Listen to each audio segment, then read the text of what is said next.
Quand on fait des projets couture dans l'atelier, les élèves me demandaient toujours des fermetures éclairs, mais jamais j'avais la bonne longueur. Donc finalement, je me suis tannée et j'ai finalement acheté de la fermeture éclair vendue au mètre en rouleau, comme ça ici. Donc là, chaque élève pouvait choisir exactement, selon son projet, la longueur qu'il ou elle désirait. Mais je t'avouerai qu'au départ, j'étais pas fan des fermetures éclairs vendues au mètre parce que c'était quand même assez difficile et ardu de mettre le curseur, de coudre à l'intérieur. Donc, j'ai vraiment développé toutes mes astuces pour pouvoir être capable de l'enseigner à mes élèves et pour qu'ils puissent réussir leur projet. Donc, mon nom, c'est Christine et je suis propriétaire d'une école de couture à Mont-Saint-Hilaire. Dans cette vidéo-là, justement, je vais donner toutes mes astuces de prof pour être capable de coudre facilement des fermetures éclairs vendues au mètre. Donc, la première étape, lorsqu'on utilise une fermeture cousue au mètre, c'est vraiment important de savoir combien de long j'ai besoin d'en couper. Donc, combien de long j'ai besoin pour mon projet. Ici, je prépare un projet, justement, qui va être de 14 pouces de long. Donc, je vais avoir besoin d'une fermeture éclair de 36 cm. Donc, je vais pouvoir dérouler ici et venir prendre ma mesure, comme ça. Donc, je vais mettre mon galon sur la fermeture éclair et aller chercher ma bonne mesure. Souvent, ce que je vais faire, c'est que je vais me laisser un petit jeu de quelques centimètres. Donc, au lieu de couper, par exemple, 36, je vais venir couper là à 40. Comme ça, je vais pouvoir, au besoin, la raccourcir. Sinon, au moins, j'ai un petit extra pour pas qu'elle soit trop courte. Donc, ça, c'était pour la prise de mesure. Maintenant, pour couper ma fermeture éclair, ce que je viens faire, c'est que je viens avec mon ciseau. Oui, c'est mon ciseau de couture. Mais ici, c'est un ruban, une chaîne de fermeture éclair qui est toute petite, donc numéro 3 au niveau de la grosseur des dents. Et je viens couper tout simplement dans les dents comme ça. Donc ça, c'était pour la fermeture éclair qui est toute petite en spirale, vraiment facile à couper. Par contre, si c'était la fermeture éclair ici, avec les grosses dents comme ça de plastique, ce que je vais faire, c'est que je vais venir couper ma fermeture éclair, mais je vais devoir me promener un peu entre les dents. Donc ici, j'ai fait un côté et là, je vais faire l'autre côté. Donc, je ne pourrai pas, dans le fond, couper sur les parties de plastique. Donc, je vais les contourner tout simplement. Maintenant qu'on a pu mesurer couper notre fermeture éclair, bien sûr, il faut ajouter les curseurs. Donc, souvent, c'est l'étape que les élèves redoutent. Donc, ici, je vais faire la présentation avec deux types de fermeture éclair. Donc, celle qui est beaucoup plus large, la numéro 5 avec les grosses dents de plastique et la numéro 3 ici avec les petites dents de plastique comme ça.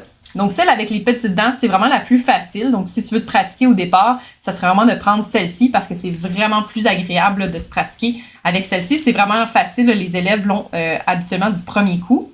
Donc, ici, ce que je veux que tu étudies en premier, c'est le curseur. Donc, le curseur, il y a deux côtés. Il y a un côté ici qui a un grand trou comme ça, qui est un trou complet, une seule ouverture. Et si on la tourne de côté, la tirette, j'ai maintenant ici deux ouvertures, donc j'ai deux petits emplacements.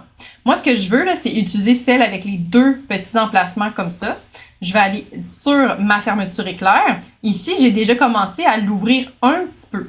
Donc, je peux prendre n'importe quel côté. Si jamais ça ne fonctionne vraiment pas d'un côté, là, je vais changer et aller de l'autre. Mais habituellement, ça fonctionne de chacun des côtés. Donc, ici, j'ouvre légèrement, pas plus de 1 cm, ma fermeture éclair. Je prends ma tirette avec, comme je montrais tout à l'heure, les deux ouvertures comme ça. Je vais venir juste ici, l'accoter sur le premier côté du ruban. Là, il faut vraiment faire preuve de patience et de dextérité. Ici, je suis juste venue venir le mettre à l'intérieur du petit morceau, comme ça, du ruban. Mais je ne peux pas pousser ni tirer encore. Donc, ce que je vais faire maintenant, c'est faire la même chose de l'autre côté. Donc, des fois, j'ai besoin d'ouvrir un petit peu plus ma fermeture éclair pour vraiment venir l'enligner comme ça. Donc là, de chaque côté, j'ai le morceau de ruban de fermeture éclair dans la tirette. Et maintenant, ce que je vais faire, c'est que je vais tenir la tirette par le bout qui sert à habituellement ouvrir la fermeture éclair. Et ce que je vais venir faire, c'est pousser le ruban, comme ça, pousser le ruban dans la tirette et en même temps, je vais venir tirer dessus. Donc, on voit qu'elle s'est facilement embarquée sur les dents du projet. Donc ici, vraiment, là, j'en ai vu de toutes les sortes, des élèves qui me montraient des vidéos avec des fourchettes, des vidéos avec différents outils, mais moi, je trouve que c'est vraiment l'erreur que je vois le plus souvent, c'est premièrement de dézipper au complet la fermeture éclair. Ça, c'est vraiment difficile après de se raccrocher. Si jamais c'est ton cas, ben on referait encore la même séquence de venir juste déposer ici, à l'intérieur du premier compartiment, le premier côté de la tirette et ensuite de ça, le deuxième. L'autre erreur que je vois beaucoup, c'est d'essayer de tirer sur le ruban. Mais le ruban, ça s'effiloche. Donc, ce qui est le mieux, c'est de prendre ici par les dents et de venir juste pousser ici la tirette sur la fermeture éclair. Donc, c'est vraiment le plus facile parce que, comme je disais ici, si je commence à essayer de tirer sur le ruban, ben là, j'ai même des morceaux qui me restent dans les mains, puis ça peut devenir très fâchant rapidement. Donc, ici, on voit que ma fermeture éclair, hein, elle s'ouvre et se referme. Pour l'instant, je la terminerai pas parce que là, si je la laisse comme ça, ben c'est facile de venir perdre le curseur à la première couture parce qu'on est souvent tellement content de coudre que là, wouh, il va nous partir, il va ressortir. Donc, on va la laisser en attente ici, cette fermeture éclair-là. Et je vais te montrer là avec les dents un peu plus grandes. Les dents ici, qui sont un peu plus grandes en plastique comme ça ici, même chose, hein, faut vraiment que j'aille la tirette du bon numéro. Donc ici, à l'arrière de la tirette, je vois là dans le fond 5 VS, c'est numéro 5 vis long. Vis long, c'est le fait que les dents soient vraiment grosses et en plastique, là, comme ça. Donc c'est la catégorie. Tandis qu'ici, là, lorsque c'est des spirales, hein, on appelle ça coil, le terme pour les spirales. Donc ça, c'était la minute informative sur les zippers. Donc ici, dans le fond, je vais encore prendre la même stratégie, les deux ouvertures comme ça, et je viens en premier faire embarquer, hein, juste un petit peu, il ne faut pas que j'aille très loin parce que si je veux que ma fermeture éclair soit égale, hein, avec les dents bien ensemble, comme ça. Donc je l'ai embarqué d'un côté et de l'autre, et encore une fois, je tiens la tirette, je tiens les dents, et je viens pousser comme ça, tranquillement, et je peux venir tirer. C'est sûr qu'ici, par exemple, là, ici, c'est plus difficile quand c'est plus épais, là, les dents un peu plus grosses en plastique. Ça se peut que j'ai un décalage. Comme ici, j'en ai un, là. Donc, d'un côté, ça a le plus embarqué que l'autre. Ce que je peux faire, c'est tout simplement ouvrir ma fermeture éclair comme ça et la refermer à l'aide de la tirette, comme ça. Et là, ma fermeture éclair, elle est redevenue ensemble, comme ça. Encore une fois, on fait attention, on ne tire pas trop vite parce que l'on vient de la monter dessus, donc on ne veut pas la reperdre. Donc, c'est important là, après ça d'aller bloquer les extrémités pour que lorsqu'on va faire notre projet là, de couture, bien, on ne soit pas tenté là, de tirer et de perdre notre tirette. Donc, ça, c'était mes deux exemples pour les fermetures éclair. Je sais qu'il y a différents types aussi. Des fois, c'est plus difficile. Celles en métal, là, les dents de métal, souvent, moi, j'ai plus de difficultés. Là, je n'avais pas d'exemple à te montrer, mais vraiment, là, le truc, c'est de rentrer chaque côté et après de tenir la tirette par le petit morceau ici et de pousser la fermeture éclair sur les dents. Donc, c'est vraiment mon truc pour réussir facilement. Donc ici, on se retrouve à la machine à coudre parce que je voulais vraiment te montrer comment je bloque ma fermeture éclair avant d'aller faire mes projets. Donc, ce que je fais, c'est que je viens à ma machine à coudre et je vais venir là, sur une des extrémités. Je vais accoter le bord du pied au bord de ma fermeture éclair. Le plus important, c'est que je viens vraiment là, asseoir le pied sur les dents comme ça. Et là, je peux venir baisser le pied et baisser mon aiguille. Donc là, dépendamment de ta machine, moi, c'est sûr que ma machine ici, elle est très habituée là, aux fermetures éclair. Donc, ça se fait très facilement. Par contre, si ta machine à coudre fait des bruits ou c'est plus difficile, bien moi, j'irais là, tout simplement avec le volant, donc tourner là, un point à la fois pour m'assurer que je ne brise pas ma machine. Ici, ça va être important de venir vraiment mettre nos doigts sur le ruban comme ça pour tenir là, pendant tout le processus. Et maintenant, de face, ce que je vais venir faire, c'est un point d'arrêt. Donc, je vais enclencher le reculon et je vais reculer. Et je ne vais pas tomber en bas de la fermeture éclair et je vais réavancer. Même chose, je vais reculer. Et je vais avancer, reculer, avancer, reculer. Bon, après 3-4 fois, là, je pense que c'est suffisant. C'est comme si, dans le fond, je lui refais un arrêt ici à l'extrémité. Et lorsque j'arrive avec la fermeture éclair comme ça, bien là, la tirette s'accote sur le morceau là, de point d'arrêt. Donc, le fil empêche, dans le fond, la tirette de s'enlever. Comme ça. Donc, une fois que j'ai fait ça d'un côté, bien là, je vais le faire de l'autre. Ici, je vais juste te montrer si jamais, là, de ton côté, ça s'était ouvert au niveau des dents de ta fermeture éclair. Ce qu'on va faire, c'est qu'on va se replacer, encore une fois, sur les dents. Je vais planter mon aiguille, mais là, ça se peut qu'elle soit un petit peu dans le vide, mais je vais vraiment venir ici avec mes doigts. C'est comme si je poussais mes doigts un contre l'autre comme ça pour vraiment retenir la fermeture éclair.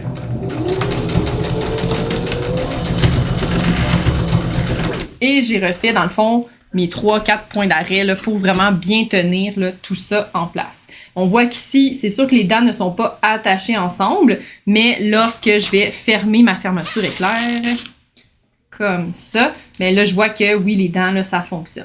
Donc, c'est vraiment le fil ici qui vient là, faire le même travail que les arrêts de métal. Donc, j'ai pas besoin, dans le fond, d'acheter des arrêts de métal pour faire mes fermetures éclair lorsque je les achète au mètre parce que, dans le fond, c'est le fil à la machine à coudre qui me sert de stopper au début et à la fin de ma fermeture éclair. Donc ça, c'était l'option facile. Maintenant, on va faire celle un peu plus difficile. Donc, justement, ici, j'ai la fermeture éclair avec les grosses dents de plastique.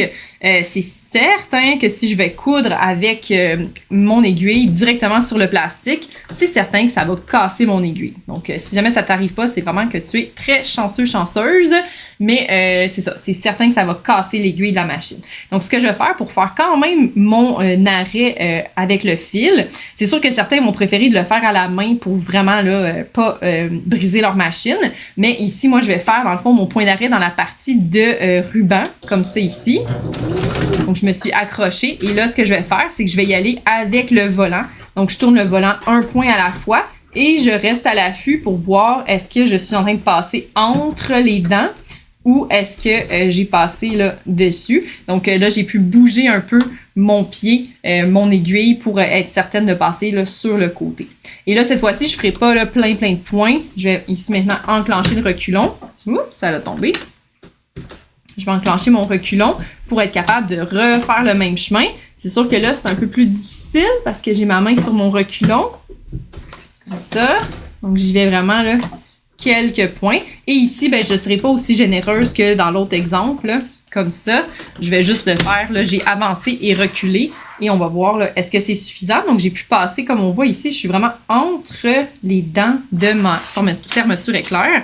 Et là, je vais fermer ma fermeture éclair et je vois que ça fonctionne. J'ai vraiment le curseur ici qui s'arrête sur les morceaux de fil, comme ça. Donc, c'est pas aussi performant que dans celle-ci ici, là, la plus petite, mais vraiment, j'aurais pu continuer à avancer et reculer un petit peu plus, mais on voit qu'ici, je perds pas ma tirette. Donc, c'est le plus important. Et si je viens faire l'exemple, c'est sûr qu'ici, vu que c'est très gros, je vais juste refermer un peu pour avoir une meilleure idée là, de qui s'en vient avec quelle dent. Et ici, même chose, je vais venir placer mes dents là, bien côte à côte. Je pince encore mes doigts un vers l'autre et je vais venir encore une fois me raccrocher un petit peu plus là, dans le ruban avant de me lancer là, dans les dents.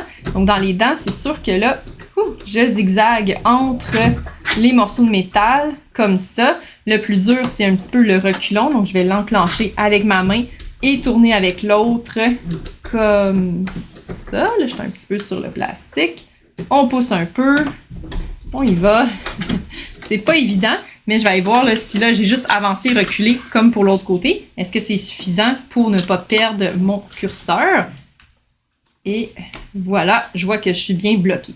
Donc ça, c'est vraiment là, le petit bout. Ici, on voit que ça se sépare un peu, mais dès que je vais avoir fait quelques coutures, là, ça va bien se placer. Puis dans un projet, justement, quand je vais arriver à l'étape de coudre à ce niveau-là, bien, je vais devoir faire la même chose, y aller avec le volant. Mais c'est certain que là, en ayant du tissu en arrière, ça va être beaucoup plus facile de se prendre dans quelque chose au lieu d'être dans les airs, là, comme je suis.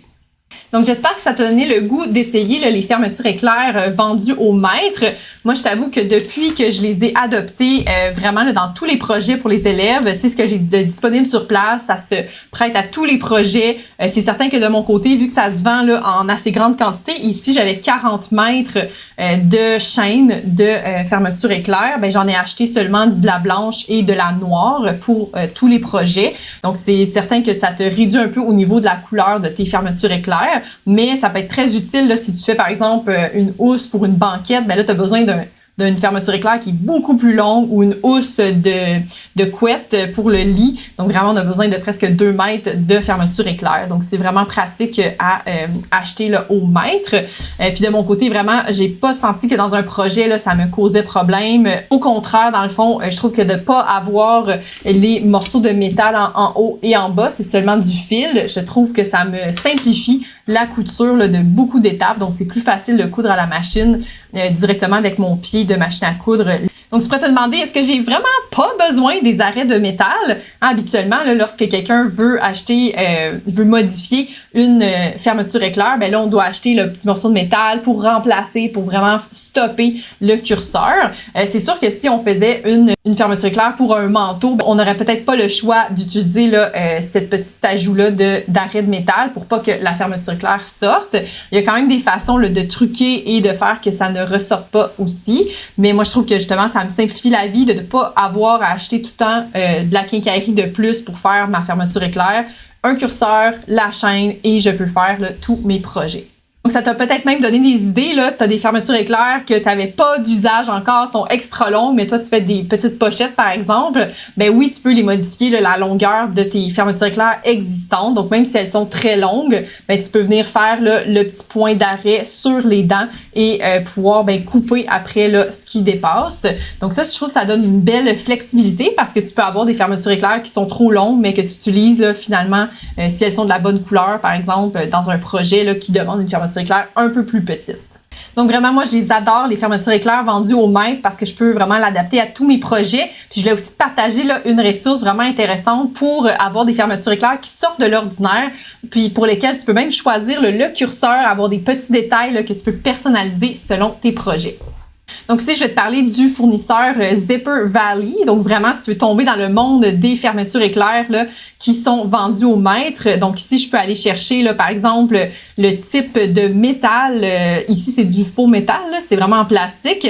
Mais je peux aller chercher là, toutes les sortes de rubans aussi. Donc, je peux m'amuser à changer ça. Et dans une fermeture éclair, donc sont vendus, dans le fond, en paquet là, d'une certaine longueur. Et ici, je peux même choisir, là, est-ce que je veux, dans le fond, la tirette avec le petit rond? Est-ce que je veux la tirette avec plutôt la barre droite? Vraiment, c'est super intéressant de pouvoir mélanger autant les couleurs du ruban de la fermeture éclair que de la petite tirette. Donc, je pense qu'on peut avoir des heures de plaisir. Je vais juste te montrer aussi qu'il y a des tirettes là, avec différents motifs. Je pense que quand on tombe là-dedans, là, c'est difficile de s'arrêter, mais ici, on peut voir, on a les standards, puis on a aussi là, des petits motifs là, comme ça qui peuvent être super intéressants, vraiment jolis sur des sacs. Moi, c'est celle-ci ici que j'avais bien aimé, là, la tirette avec le petit anneau.